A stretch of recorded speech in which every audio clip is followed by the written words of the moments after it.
نجاف يا خزني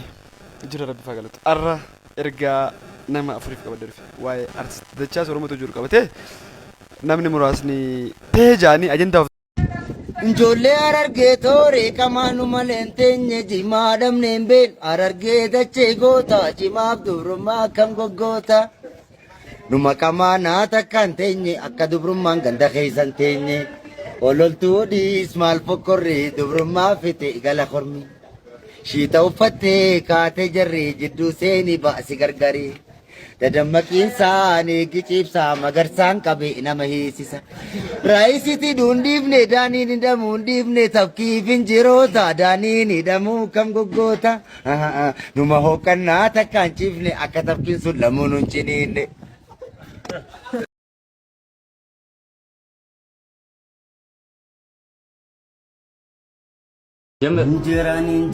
Injira kun wardallee jira. Kalau Paul nak kabu yonda belle fira adim sajerinya Gaddafi gamacu derkama jera cuf dam dame si macu hidame mi dame bela hiyome bela bile buko enyu tarke me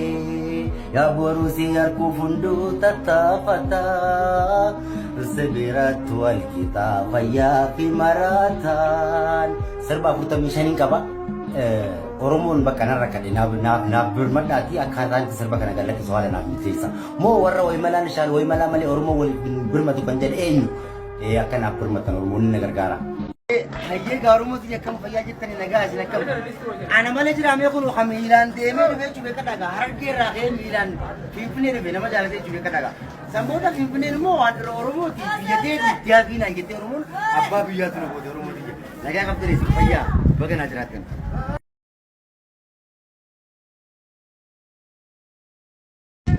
Njole ararge tore kamanu malentenye jimadam nembel ararge dache gota jimab duruma kam gogota numa kamana takantenye akadubrum ganda khaisantenye ololtu di ismal pokorre dubruma fete gala khormi shita ufatte kate jarre jiddu seni ba sigargari Dadammakin saani gicibsa magarsaan qabe nama hiisisa. Raayisitti duundiifne daaniin hidhamuundiifne tabkiifin jiroota daaniin hidhamuu kam goggoota. Numa hokkannaa takkaan ciifne akka tabkiin sun lamuun hin ciniinne. Nuti Oromoonni agaazii miti magaaziin gargar nu baasu heddiisee naa kamaa. Ay sabboonticha kana. Irraa sabboontoota Oromoo. Nagaaf yaa keessanii jira rabbi faqalatu. Arra ergaa nama afuriif qaba darbe waa'ee artist dachaas Oromootu jiru qabate namni muraasni teejaanii ajandaa of danda'e jechuun waan propaganda tokko biraa tokko osoo of keessatti hin qabanne teejaamee maqaa isa balleessu qofa namoota afur waliin maratanii waan ragaan harka ga'e tokko raasni dubbachuu barbaade. Eenyu haadha teenya Nasraa Gursum ati nama guddaadha osoo dubbii ijoollee keessa galuu baatte tokko isiidha. Isin lammaffaadha Murtii Guutuu. Murtii Guutus teejee namas qindeessee ijoollee irratti tulchisaa jira. Sadaffaa Wardaa Nooleeti. Nooleellee miti bicoon sana ala jaanii jechuun waan kana waan nagarchi hin qabu. Haadha si yeroo dubbatu dhageetu man dubbadde ummaa isii kabajuu jaalannoo hundi nu dhaadhe jedhan maasitini. Inni afuraffaadha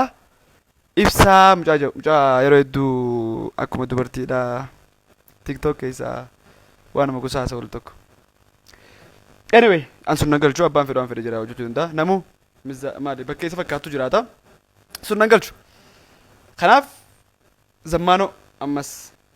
obboleessa Zammaanoo atis waan kana keessa beektes osoo keessa beekne akka keessa jirtu quban qaba. Anyway isaan kanaaf hin ergaa qaba. Dhageeffadhaa. Artist Dachaas Oromoodha. Jechaan fakkee isaan akka isaan miti miidiyaa kana gubbatti dhageettii baay'ee kan horate yeroo ji'a takka ta'u keessatti ajandaa miidiyaa addunyaa kan ta'e ajandaa sooshaal miidiyaa kan ta'e jechaan miti gochaan Oromoon guutuun dandeettii isaa hubatee jaalateetini hordofeen miidiyaalee garaagaraa baay'ee harka dhiyaate maal kaje ani waan tokko waadaa isinii gala michiyyoon inni jaaladha jeessan beekamtii qabdii sitiin beekamtii isa qabdi isin ganaa sirba dhuunfaasi tokko nama hin qabanne dabar dachaas hin baay'isuu hin harkattu dachaas bataam hundi ነው qaaliidha dachaas hin harkattu isin mucaan tarii yeroo inni fi isin itti waccanii isin beekamuuf maal jettanii ittiin beekamuuf hin jee yoo jee normaal ittiin beekamuuf yoo ta'e malee karaa fagoo wajjin deemanii je'eetiin jee waan san dubbadhe yoo jee ta'uu mala taayisii biraa kunnu waan isin ajandaa godhachuu hin dandeenye bakka ajandaa san hin qaban ta'eef anyway isiniin afran isiniin shanan mucaa kanarratti dura jalqabdanii jirtan kun tokkoffaa hinaafaadha lammaffaa maqaballeessii gartee mucaan kun dhageettii sana albee maaliif harkataa jechuu hinaaffaa kana tokko isin godha yoo kanarraa hin dhaabbattan ta'e maal akka waliin haasaa jirtan maal akka dubbatamaa ture tokkoon isaa ragaan na bira jira hawaasa gadi hin baasu ani gadi bu'aa akka keessanii miti waan gadi buutuu ganda keessaa irraa haasa'uu hin barbaadu isin galee waan isin irraa haasa'uu jirtan quban qaba dhageeffachaan ture hordofaan ture mucaan dandeettiin isaa kan oromoon kutaa hordofaa akka ragaa baateef yeroo sirba aadaa shawaa yeroo sirba shawaa dubbatu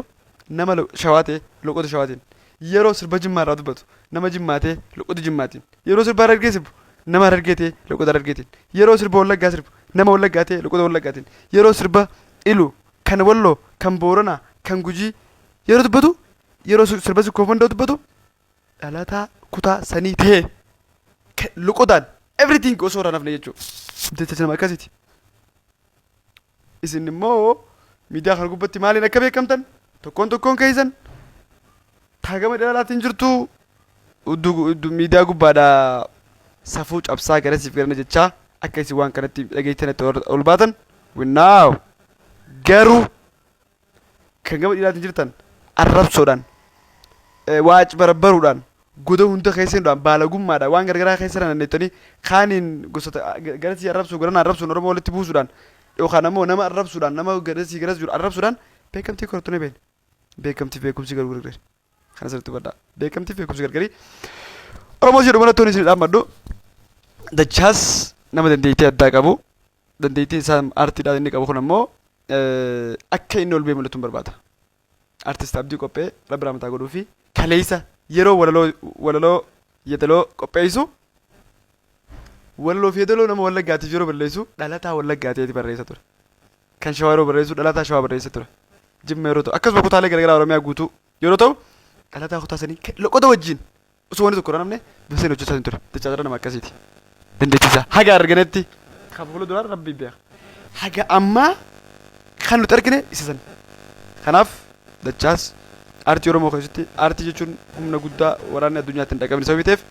aartiidhaan hawaasummaa katiifatta aartiidhaan diinagdee katiifatta aartiidhaan siyaasa katiifatta kanaaf dandeettii aartii akka nama qabu kana jabeeffachuun hundootti dirqaman jaa galatuma ulfaadhaa jarri shanan asirratti isin barreessu kun beeytaniitis osoo hin beeyne mucaa kanatti julaa jirtan yoo dhaabuu baatan tokkoon keessan deebisaan isiniif kan nama isin jaa oromoon saba guddaa jaalatamaadha ummata guddaa gaanfa afrikaatiif seenaa of danda'e qabudha galatuma ulfaadhaa guyyaan keessan abareetu thank you